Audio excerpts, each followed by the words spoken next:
আমার 17-18 বছর বয়সের ছেলে এখনো তার কাছে কোনো স্মার্টফোন নাই, স্টিল নাও কোনো ফোন নাই, তার কোনো ফোন নাই। আপনাদের উৎসাহের জন্য বলি, আমি বিভিন্ন সময় বলি, একটা বাটন ফোন ছোট, এটা এই কিছুদিন আগে দেওয়া হয়েছে যে তার টিচাররা আসে, কোচিং এ যায়, পড়ালেখা করতে হয়, এতটুকু যোগাযোগের জন্য, তাও ওই বাটন ফোন, স্মার্টফোন না। তো আমার যে 18-19 বছর বয়সের ছেলে স্মার্টফোন ছাড়া চলতে পারে। অনেকদিন তার ফোন ছিল না, বাইরে মাদ্রাসা যেত, রাস্তা দিয়ে আসা যাওয়া করতো। তো সমস্যা কি? আপনি বলুন, যোগাযোগ যোগাযোগ যখন মোবাইল ছিল না, মানুষকে সব মরে সাফ হয়ে গেছে। একবারে যখন মোবাইল ছিল না, মানুষ চলছে না, তো তার কোনো অসুবিধা হলে কোনো একটা দোকানে দাঁড়ায় ফোন করবে, আব্বুকে ফোন করবে, আম্মুকে ফোন করবে।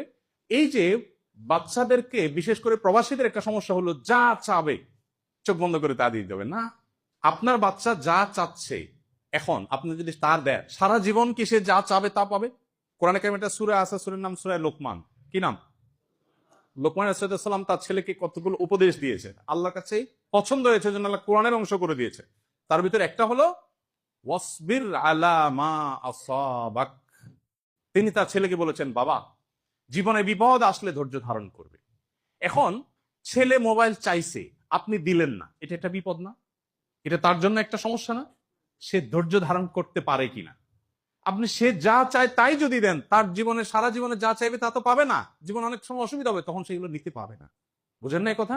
সবচেয়ে বড় কথা হলো, আপনি নিজে যদি নিয়ন্ত্রণ করতে পারেন, সে যদি দেখে বাবা একটা পর একটা ফোন চেঞ্জ করে, আজকে আইফোন, কালকে স্যামসাং, আজকে আইফোন অমুক, কালকে আইফোন তমুক, তখন সন্তান মনে করবে আমার বাহ মানুষটাই খারাপ। সে নিজেই ঠিকবে, বাট আমাদের দিবে না। আপনি যদি মোবাইলের প্রতি এত আসক্ত না হন, কাজের জন্য একটা মোবাইল দরকার, ঠিক আছে রাখেন, কিন্তু নিয়ন্ত্রণহীন না থাকে, সময় দেন, তাহলে পরিবারের বেশিরভাগ সমস্যার সমাধান এখানে পেয়ে যাবে।